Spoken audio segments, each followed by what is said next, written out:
We like to look at science and religion and spirituality as if they're two completely different categories, that they're completely separate from each other.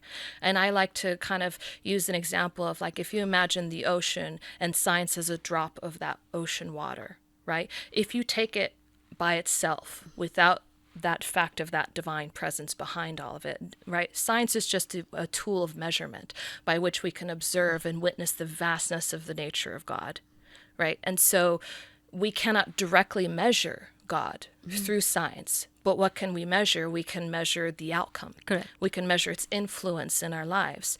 Now, science, the biggest problem that science has faced is that we are looking at this droplet and forgetting that's from the ocean.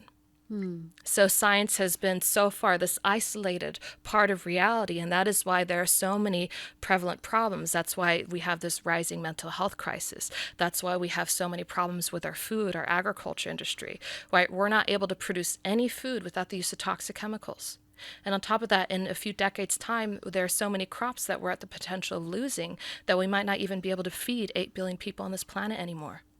Our environment is so toxic, so full of chemicals, and so bad for our health that no matter what you eat, even if you're eating vegetarian and you're, following the best diet, it's so full of toxicity that it's just filler food, and it's such a huge cause of inflammation that alone can make you sick.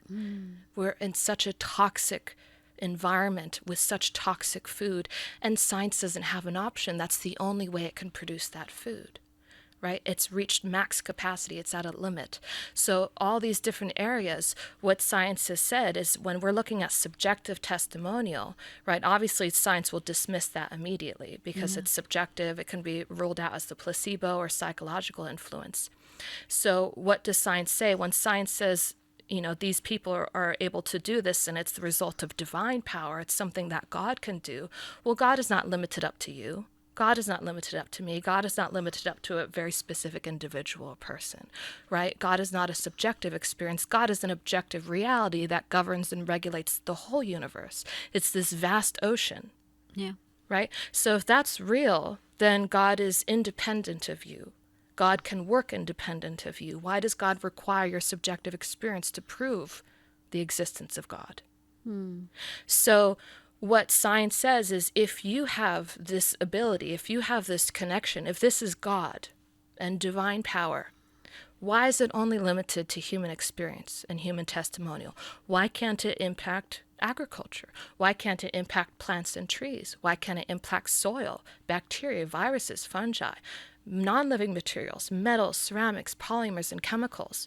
Nobody's been able to change non-living materials. Right? Being able to change the atom, being able to change physical constants.